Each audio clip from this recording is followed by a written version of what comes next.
County Council President Andrew Friedson. I'm Jordan Lindsay. Reporters, if you still need permission to record or if you have any questions throughout this briefing, you can note that in the chat or raise your hand and I will call on you accordingly. Now I'll toss it to Council President Friedson for remarks and then we'll open it up for questions. Council President, to you. Thank you, Jordan. First of all, thanks everybody for joining us. Before I get into an overview of council issues, I just wanted to take a moment to send my deepest condolences to the family of Fazan Hassan. Losing a child is devastating and heartbreaking, and there are no words that could ever be sufficient in a moment like this, but our thoughts and our hearts go out to his parents and his loved ones during this extremely difficult time.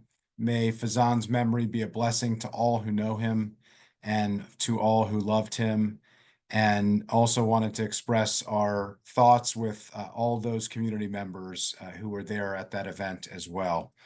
I want to thank everyone who came together during the search, including all of our first responders and agencies and the countless volunteers and residents who helped get the word out and search the area in and around Borer Park with public safety officers.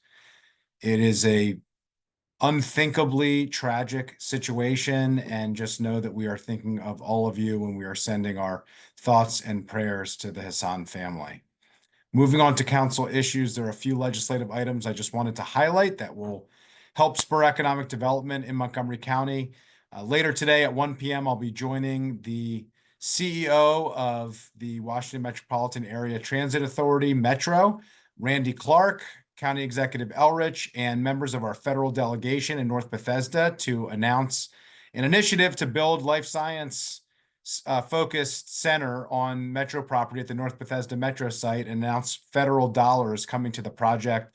This is on the heels of significant investments at the state level, as well as the county level, and significant coordinated efforts that the county executive and county council and I have been working on together. I'm really excited to have federal, state, and county entities working collaboratively with WMATA to continue investments in North Bethesda at one of our most strategic and important sites, not only for our economic goals, but also for our environmental sustainability goals and to meet the needs of Montgomery County residents. This effort builds on all we've been doing in North Bethesda with the Pike District and significant progress that we have been making. In fact, just a few weeks ago, my colleagues and I attended a signing ceremony in North Bethesda celebrating the new partnership between the Pike District and the Navy. This partnership is one of the latest initiatives that will help boost the local economy in North Bethesda and in Montgomery County as a whole.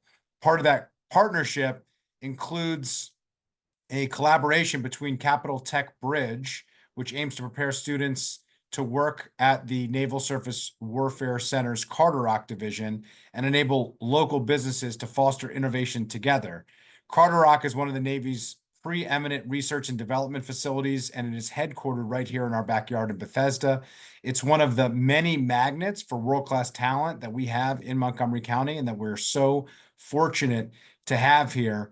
I joined with colleagues on Friday, including a few council members and a number of council staff for a tour of our state-of-the-art Carter-Rock facility, where we were able to see that cutting-edge research and technology firsthand and the innovative work that we're doing. In fact, we watched a number of demonstrations related to 3D printing and some of the other incredible simulations that they do on that site right here in our backyard. Carter-Rock, though many don't realize this, has 3,000 employees as part of that headquarters, 2,500 of whom live and work here in our community.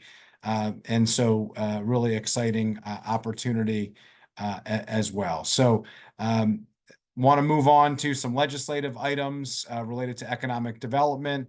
Tomorrow we'll be voting on the Great Seneca Master Plan, Connecting Life and Science, as we talk about innovation and technology. We're a hub for biohealth and technology, and the Great Seneca Plan really is at the epicenter of much of that work. It covers 4,300 acres in the heart of the 270 corridor between Gaithersburg, Rockville, and the town of Washington Grove.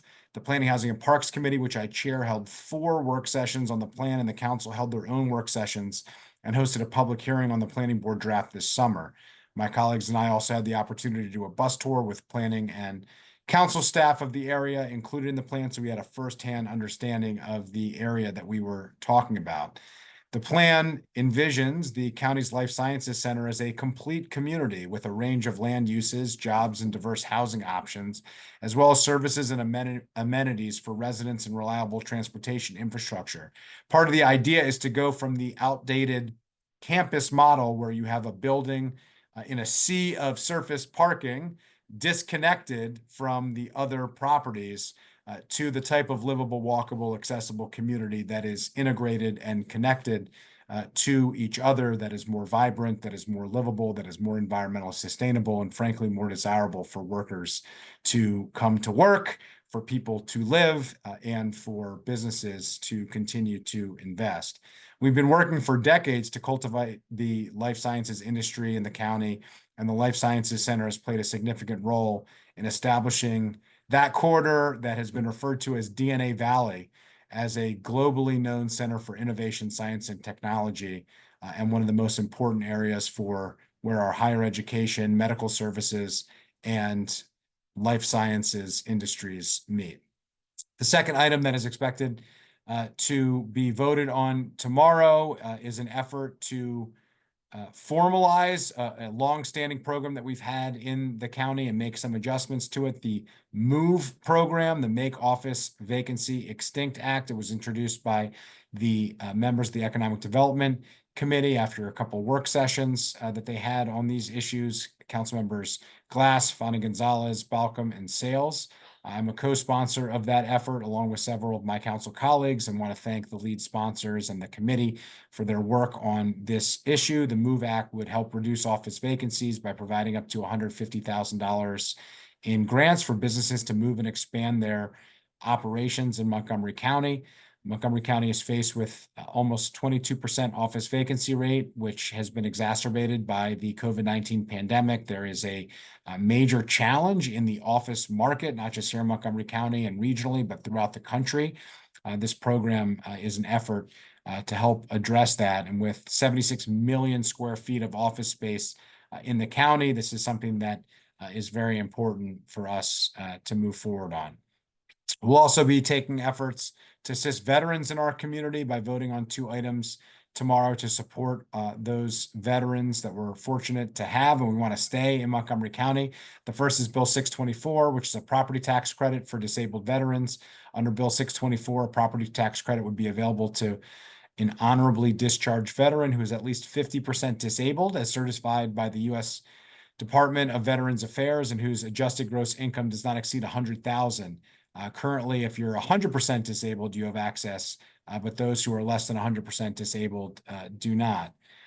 With this bill, veterans who are determined to be 50 to 74% disabled would be eligible for a 25% tax credit, and those who are 75 to 99% disabled would be eligible for a 50% tax credit. The bill was introduced by Councilmember Fani Gonzalez, and I also co-sponsored this legislation along with other council members as well, and want to recognize Councilmember Fani Gonzalez for her commitment to assisting our veterans. The second bill is Bill 1024, Veterans Preference Points in County Contracting, which I have sponsored in coordination with the county executive who requested this legislation. It's co-sponsored by Councilmembers Fani Gonzalez and Katz.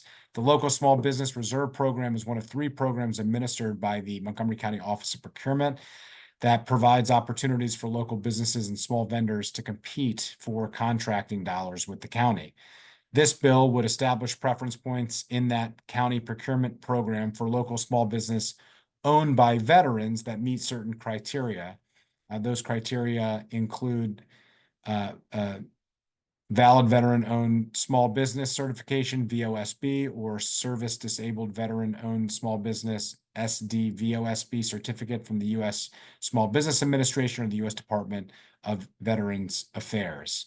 Under the program, veteran-owned small businesses that submit proposals for county contracts would be awarded preference points up to 5% if they are eligible. We also will be introducing two important items that are crucial to advancing our county's values and ensuring that Montgomery County remains a leader in both racial equity and social justice, as well as reproductive freedoms.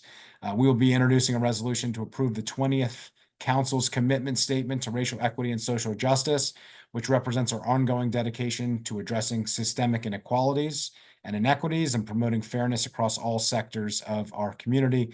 This resolution will guide our policies and actions, ensuring that racial equity and social justice are central to our decision-making processes. That is introduced by the Government Operations and Fiscal Policy Committee and has been something that we and I have been working on for several months. We'll also be introducing a resolution to affirm Montgomery County's commitment to protect reproductive rights, which is an effort led by Council Vice President Stewart and reaffirms our commitment to protecting reproductive rights and ensuring access to essential health services for all residents. We expect both of these measures to be introduced tomorrow and to be approved in early September after our August recess. The council, as you know, will take a break from our regularly scheduled meetings for August, but council members and staff will continue working and we'll have lots of events and access in the community. Some upcoming events that we already have on our agenda are today's meeting of the Planning, Housing, and Parks Committee on accessory dwelling units, where we'll get briefings, including from AARP and Office of Legislative Oversight and Department of Housing and Community Affairs on how our accessory dwelling units are doing based on the law changes and regulatory changes that occurred during the last council. We'll also plan to review and hold a public hearing on September 10th on the Planning Department's Growth and Infrastructure Policy, used to be called the Subdivision Staging Policy. That policy aims to establish a guiding process on matters concerning land use development, growth management, and related issues, and the council is required to revisit it each and every year. We will officially receive that submission as it is required to come to the council by October 1st. During August, we're not likely going to have scheduled media availabilities on Monday since it's recess, and there won't be meetings and topics to discuss unless there are major issues that come up, which we will schedule at that time. But in the meantime, please feel free to reach out to me or to anyone on my team or the council communications team if you need any information or would like to get a comment or clarification on any issues as they arise. We'll be back here for our regularly scheduled media availabilities unless there are any issues that come up on September 9th before we're back in session officially on September 10th.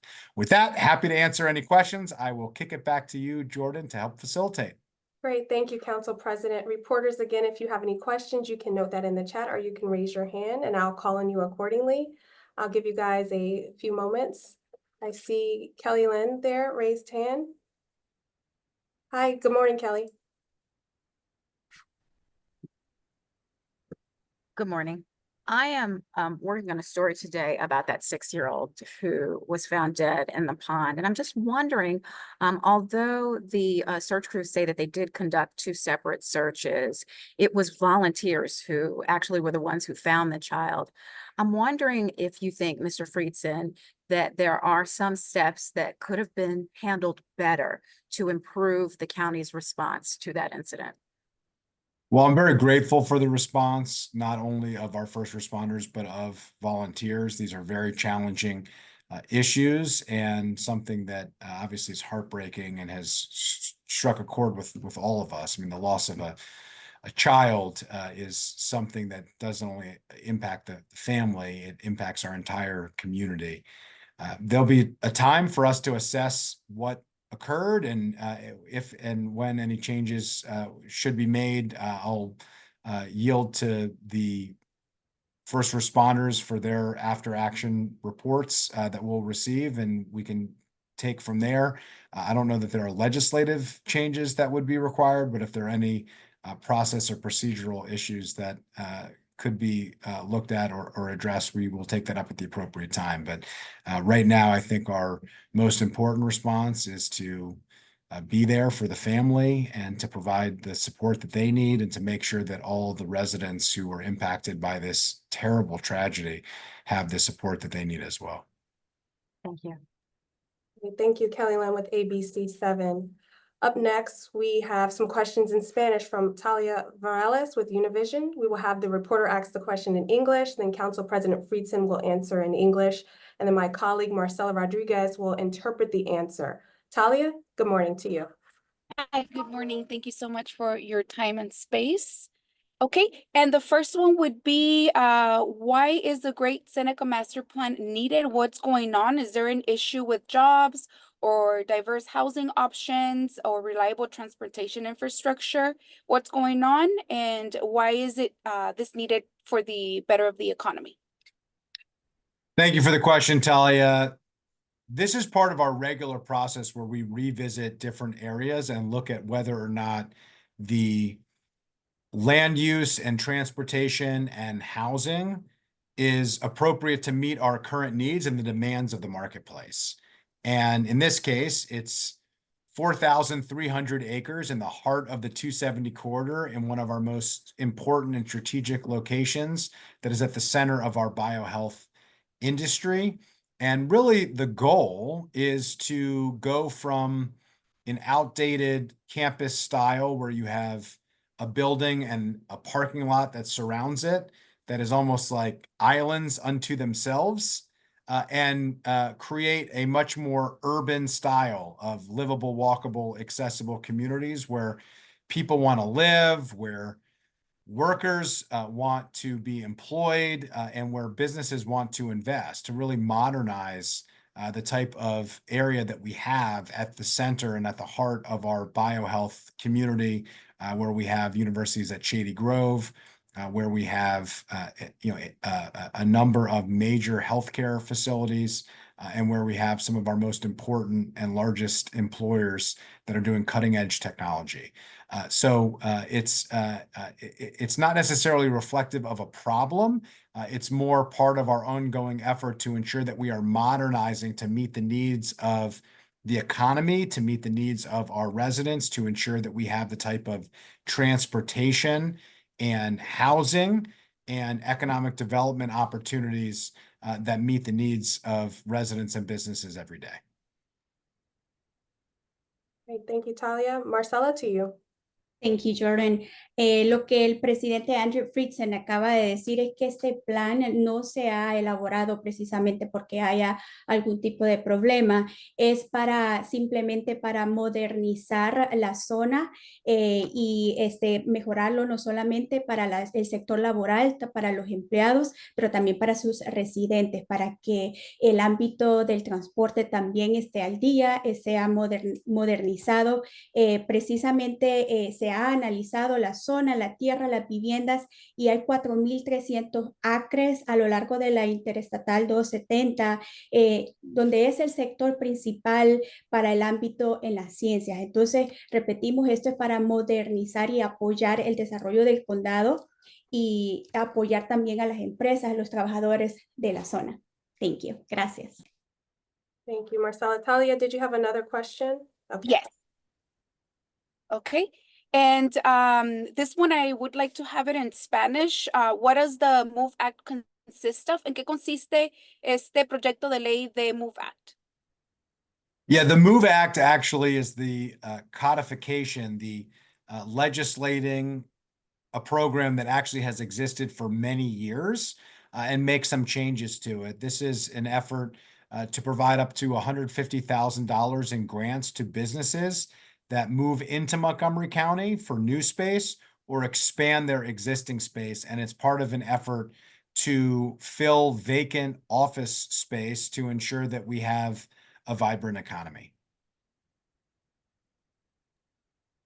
Thank you, Council President. Lo que él acaba de decir, Talia, es que el MOVE Act lo que busca es reducir las oficinas vacantes al proporcionar subvenciones de hasta $150,000 para que las empresas se muden y expandan sus negocios en el condado de Montgomery. Las empresas fuera y dentro del condado serían igualmente elegibles. El condado tiene aproximadamente unos 76 millones de pies cuadrados de espacio para oficinas, por lo que se está haciendo todo en lo posible al alcance del Consejo para llenar estos espacios. Gracias. Y habían mencionado algo, ¿por qué se está viendo esto necesario? ¿Existe algún tipo de problemática que está pasando? Creo que mencionó algo de la pandemia. Correctamente, esto se da como para atraer a empresas, ya que ha sido una problemática que se empeoró durante la pandemia. Entonces, lo que está trayendo es impulsar el área económica para que las empresas, tanto fuera o dentro del condado, puedan llegar a desarrollarse. Great. Gracias. Thank you, Talia. Thank you, Marcella. Up next, we have Suzanne Pollack with MyMCM. Good morning, Suzanne. Good morning, thanks. Understandably, the police have asked us to observe or be kind to the family and not bother them. So I was just wondering, though, Mr. Friedson, if you could give us a little feeling just for our readers. Is he an only child? Do they have they what school did he attend? Anything that you can make him a little bit more alive. Unfortunately, that was a bad choice of words, but I'd appreciate it. Yeah, I'm not in a position to share any additional information. I would yield to the police on what information that they're providing, since they're in touch with the family and determining what information is appropriate to share publicly out of respect for their privacy. Okay, thank you. Great. Thank you, Suzanne. I don't see any other questions from reporters here in the chat. I'll give you a few moments. Reporters, if you have any last minute questions, you can note that in the chat or raise your hand. Going once, going twice, 3 times. Okay, back to you, Council President, for closing remarks. Thank you. Thanks, everybody, for joining. As you can see, we have a very busy week this week, and then we'll head into August recess. There's a lot going on, and we're excited about everything that we have going on. And please, as noted, stay in touch with us throughout August as issues arise. And if we don't speak to you before, hopefully we will see you later this afternoon. We'll see you tomorrow at council session. And then if we don't speak to you beforehand, we'll see you back here, same place, virtually on September the 9th.